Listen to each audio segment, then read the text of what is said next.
Hello my dear friends, you're on the Military Summary channel, and today we will discuss the situation in Ukraine on the 28th of November.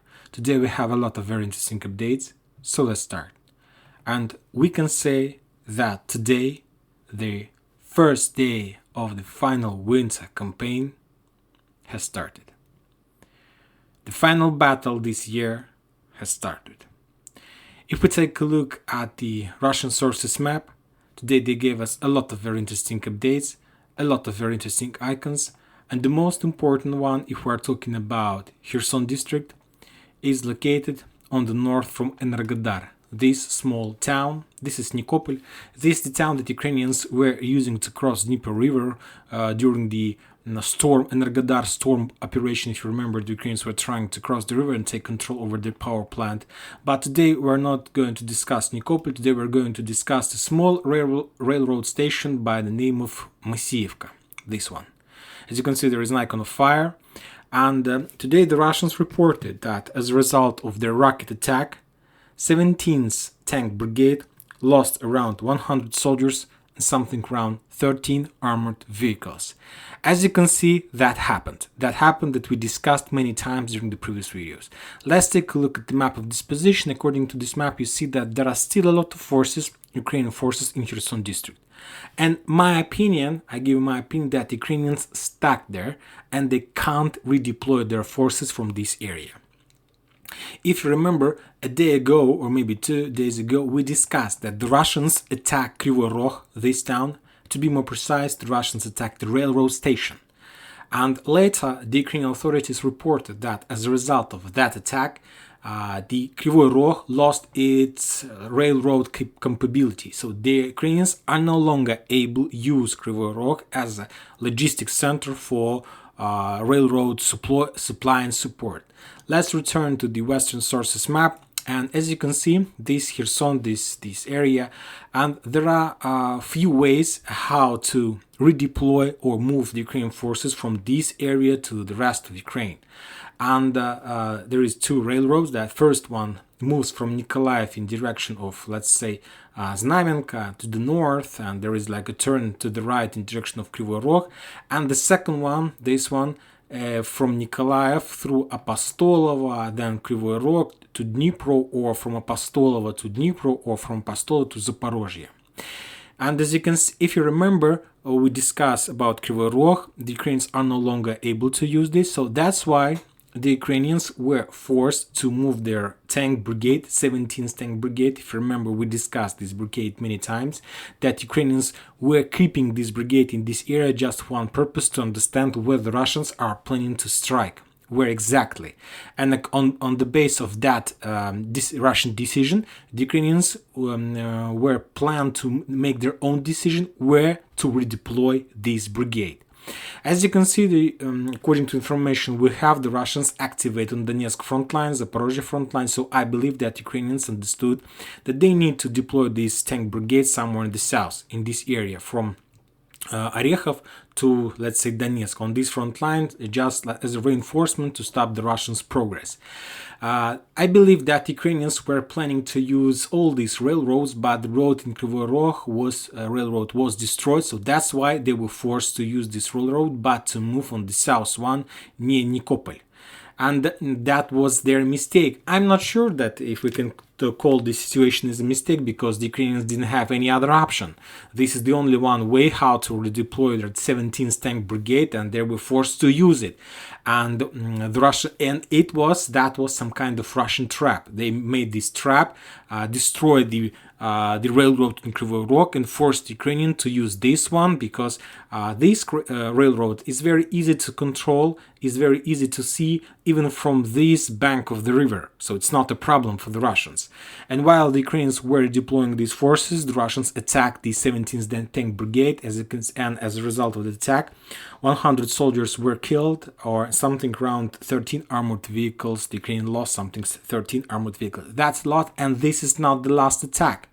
Believe me, I think that Ukrainians made this attempt. They tried their luck trying to understand if they are able to redeploy these brigades, this very big number of forces on other front lines, and now they understand that it will be a very difficult job. This mission is going to be very difficult for them. They are going to have a lot of losses while redeployment process. The Russians will continue reducing the Ukrainian railroad stations, the energy facilities that support railroad station in this side, let's say on the west side from Kryvyi Rog, and they will force the Ukrainian to use a small tunnel between Kryvyi Rog, Zaporozhye and Dnipro in this triangle. They were forced Ukraine to use this area, and meanwhile the Ukrainians doing their redeployment process, the Russians will attack them. So very interesting update. We'll follow this situation. Now let's move to the south of Donetsk area. The Russians reported that Ukrainians made at least several attempts of their attacks, trying to attack Niskuchna. They were attacking the area near like Novomikhailivka, the same towns as they did before, and the same attempt, the same direction as they used before. And as a result of those clashes, the Ukrainians lost around 50 soldiers and something around 3 armored vehicles. Not much, but anyway, this front line is stable. The Ukrainians don't have possibility to move reserves, so we'll see what is going to be next. And now we are moving to the one of the most important front line for today. We are going to Bakhmut. As you can see, there are a lot of icons, and to be more precise, there are a lot of Russian flags over this map. Furthermore, as you can see, the Russian source map has been updated, and if we're talking about the visual update, we see that the Russians colored in red the territory around Azaryanovka. So the Russians says that today, this morning, they established final control over Azaryanovka, and we got this report. It was the first report during the day. Later, maybe an hour or 2 hours later, we got report that the Russians established final control over Zelenopolye. So there are 3 towns: Azaryanovka, Zelenopolye, and Kurdyumovka. Zelenopolye is a small part of like Azaryanov, Kurdyumovka, and Azaryanovka is on the south. So the Russians got control over Zelenopolye, and somewhere at 4 or 5 p.m. of the local time, the Russians reported that they got control over Andreevka. So all these towns were taken by Wagner group, and now the Russians continue their development of their bridgehead. The Russians, there are very heavy clashes in Kurdyumovka, and I believe that maybe by the end of this day or maybe tomorrow, somewhere in the middle of the day, we're going to receive the final update about Kurdyumovka, that Kurdyumovka has fallen as well. Now let's take a look at the Western sources map. We need to discuss this area. These very important updates, very important. As you can see, the Western source map has been updated as well. The Western sources shows that the Russians control half of Zelenopolye, some part of Azaryanovka, and so on, and there are no control of Kurdyumovka from the Russian side. But according to the Russians, they control everything, every single town in this area. So let's update according to the Russian sources, and I will update Kurdyumovka as well, because I don't believe that Ukrainians are able to hold their position, this town, for a very long time. Furthermore, I believe that you saw some information that the Russians gave ultimatum to the Ukrainians to surrender or till 6 a.m. of the 27th of November, and a lot of Russian sources were saying that the Russians made this ultimatum to Ukrainians who were located in Bakhmut, but the Russians made this ultimatum to the Ukrainian forces who's located in Kurdyumovka or on this agglomeration or were located there. And I believe that some forces, Ukrainian forces, are encircled from this area. I believe that now the Russians, because of the fact that they established control over Andreevka, will help their forces and attack and to complete the mission for Kurdyumovka from the north. So it's not, I don't think that's a very big deal to take control over this area. And after that, the front line, the entire defense orders of the Ukrainians in this area will be collapsed. And they're going to be just 2 towns, and even 1 town in front of Bakhmut, in front of, let's say, Chasov Yar, Bakhmut, and Konstantinovka. And now I'm talking about Klishevka, this one. This Klishevka, these hours, these days, these minutes, the Ukrainians try to protect this area. Another fortification that Ukrainians have in this area is moves along Dilevka, this one. So this fortification and this fortification. A lot of Russian military experts are saying that and I'm very surprised with their thoughts, with their ideas. To tell the truth, I don't agree with them, and we will discuss together, try to understand if it's possible. Most of the Russian experts are saying that these days the Russians will try to establish final control over this town by the name of Klishevka, this one, and after that the Russians will try to develop their offensive operation in direction of Ivanovskaya. This, like the common opinion of most of Russian military experts.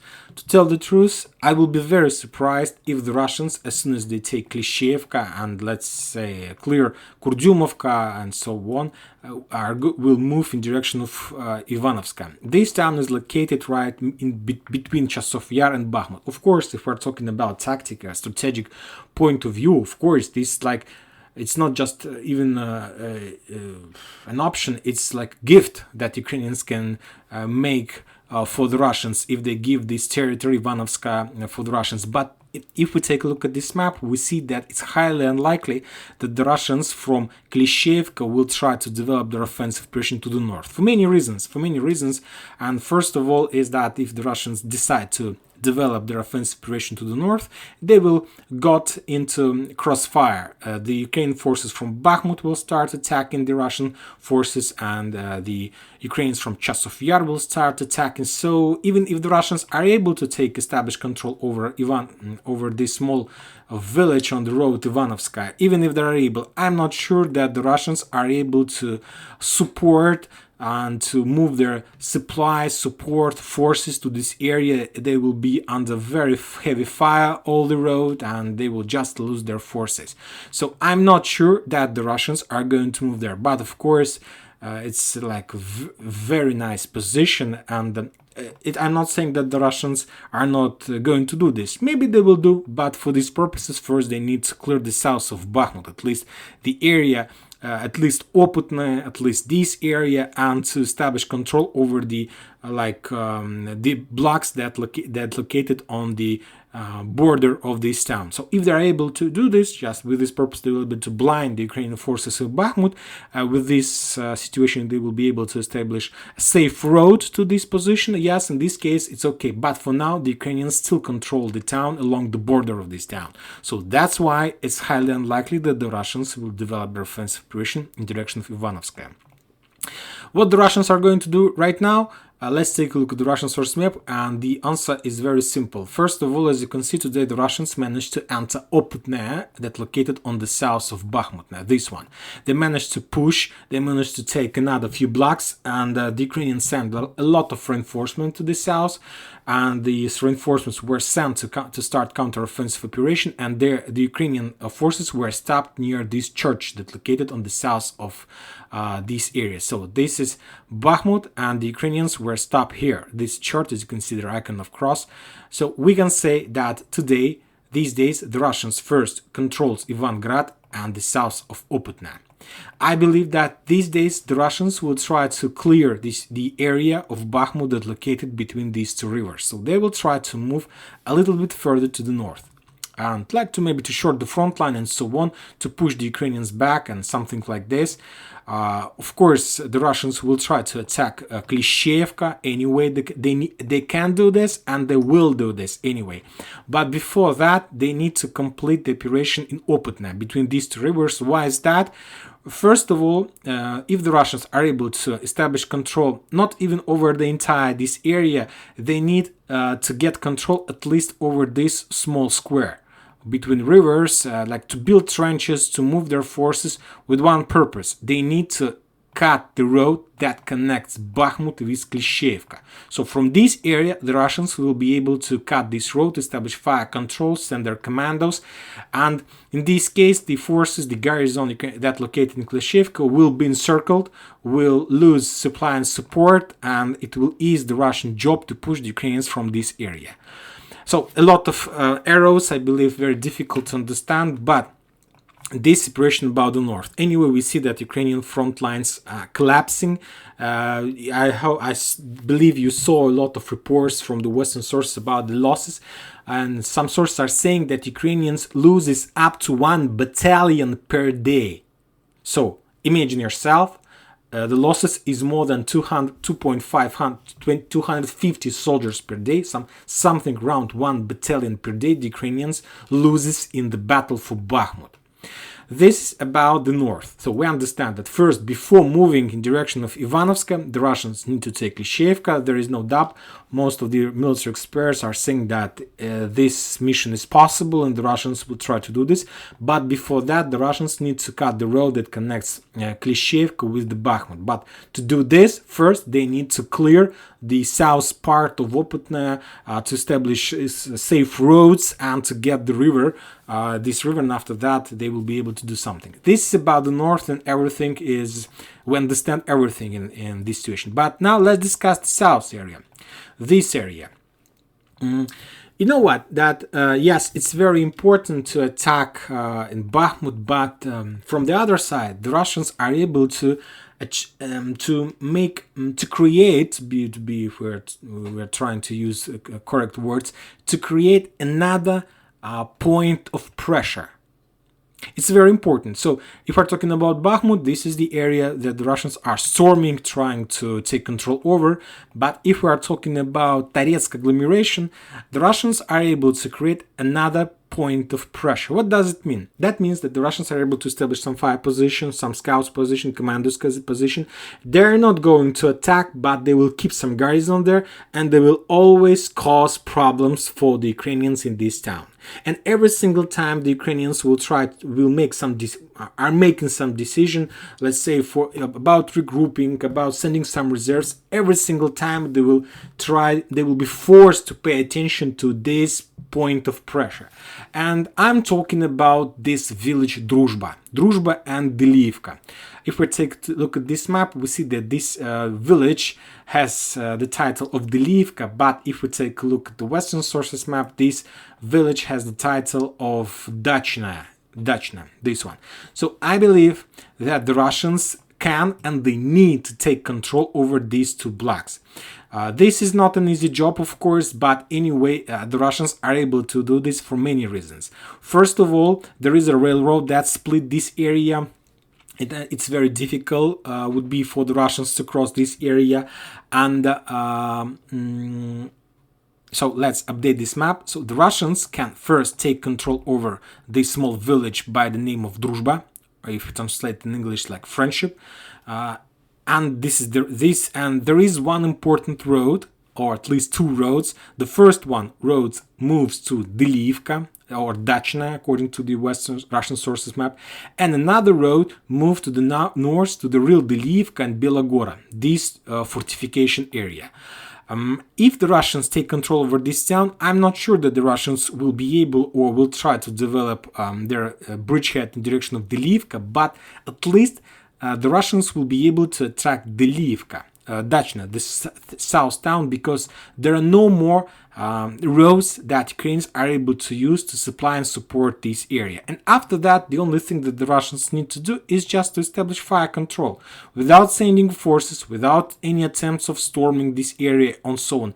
Just regular, even without aiming, without targeting attacks, with mortars, with machine guns, with the tanks and so on, just to attack this area and just to create another point of pressure.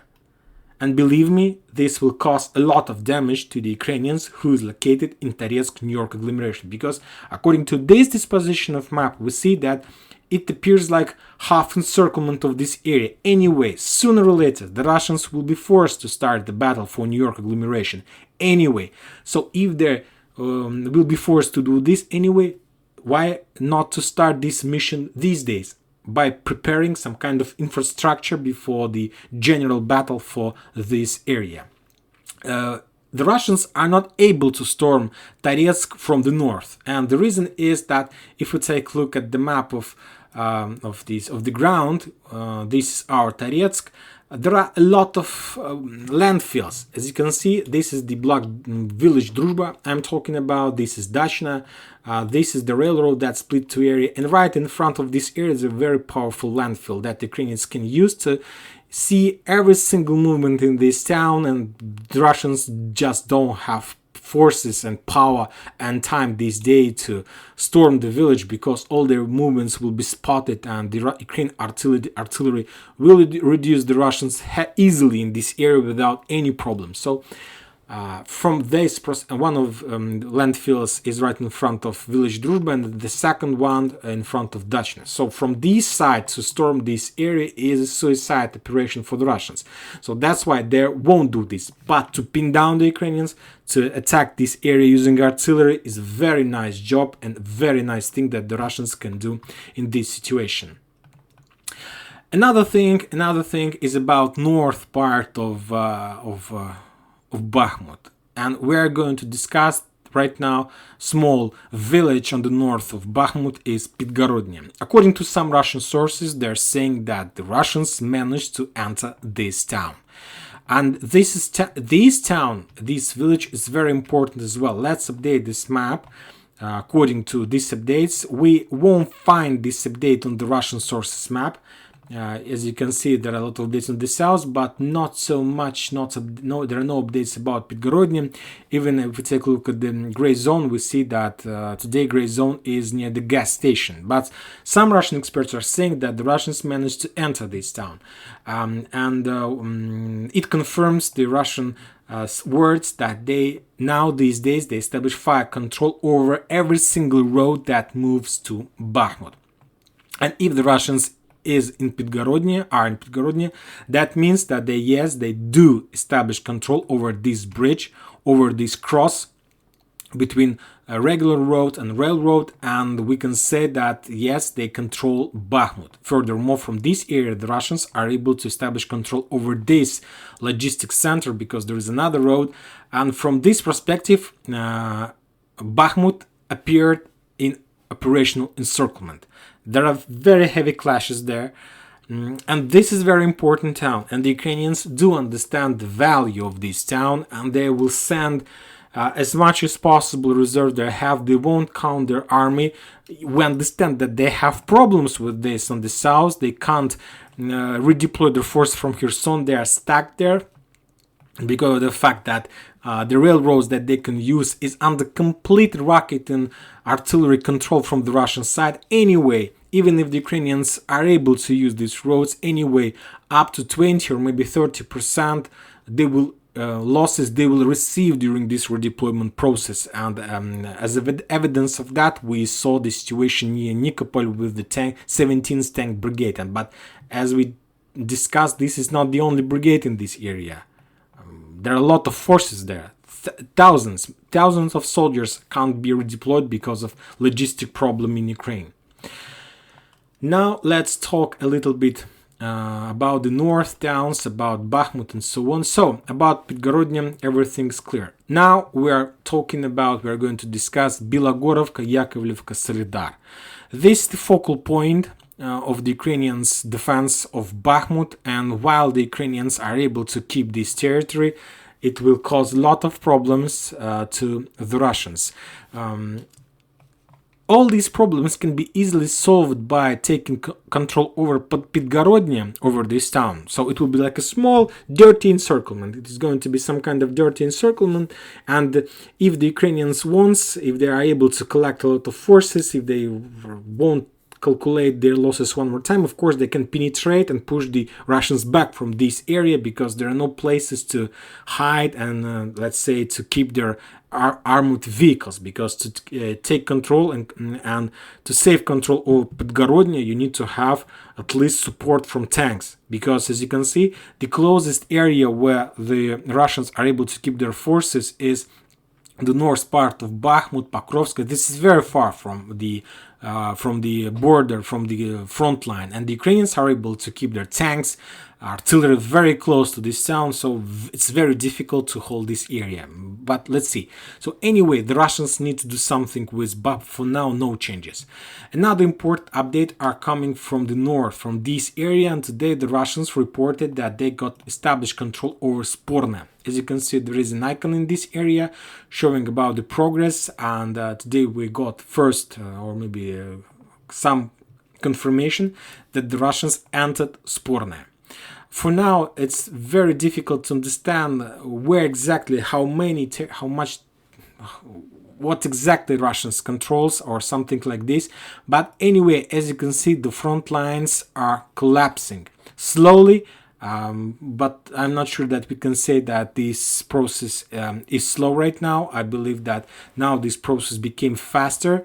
And if we're talking about the losses on this front line, the Ukrainian lost around 80 soldiers and something around 6 armored vehicles. And I'm talking about numbers that provided by the Ministry of Defense. And don't forget that Wagner's numbers are the losses that the Wagners managed to cause to the Ukrainians are not included in this report. I haven't seen any report from the Wagner side about the losses that they managed to deal to the Ukrainians. Now we're moving to the Kupiansk front line, Kupiansk-Liman front line. The same stories, the same situation. The Ukrainians were trying to attack collected their forces in the south from Dibrova.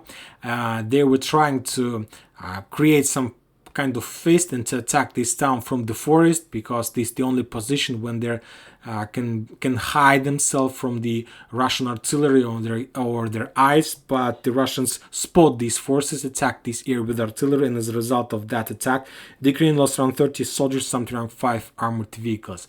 The same story is about Kuzyomovka. The Ukrainians were trying to develop their offensive operation in Novosilovska one more time, but their attack was repulsed, and the Ukrainians lost around 50 soldiers and something around 4 armored vehicles.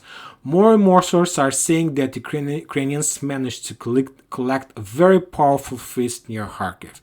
And if the Russians achieved significant success near Bakhmut these days, I believe that this week, the Ukrainians will start their final push in Harkiv. They have enough of forces there. According to the Ukrainian understanding of the situation, Svatovo front line is the weakest position in Russian defense orders, and we can understand why.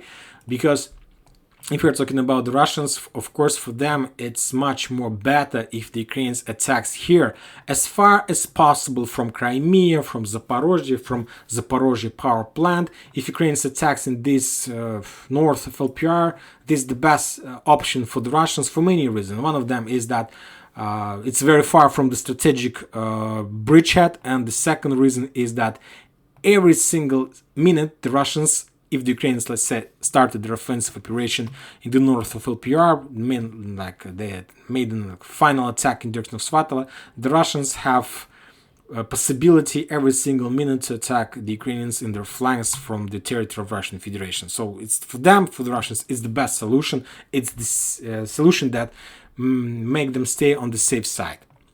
So we'll see and we'll follow the situation. I believe that tomorrow we are going to receive more updates. Anyway, we are going to see the activation front line near Zaporozhye. We are going to see the final battle for Kurdyumovka. The Kurdyumovka should fall the next days. The very heavy clashes around Klishchevka and some progress maybe near Donetsk agglomeration. And of course, sooner or later, Yakovlevka should fall from the Ukrainian side. It became very difficult to defend this area. And if Yakovlevka falls, this might bring a lot of problems to Solidar. And one more important thing. Let's talk about Bakhmut. If the Russians are able to take Bakhmut, we need to understand that everything that located on the right side of this arrow will be collapsed automatically. If Bakhmut falls, the Ukrainians will be forced to move their forces from Seversk, from all this area to Kramatorsk, Slavyansk, and if the Ukrainians move their forces from Seversk, that means that the line from Liman to Svatovo on the north will be collapsed automatically as well, and the Ukrainians will be forced to step back to the Oskol River. Bakhmut is the key to the area that located on the north from this town, and every single town from the north will be lost by the Ukrainians automatically. Not like automatically, I mean that if the Ukrainians decide to stay there, like if Bakhmut falls and Ukrainians decide to keep fighting for Seversk, they will be encircled, because the Russians will be able to move along the road and they will and I believe that there are no roads that Ukrainians are able to use for evacuation process.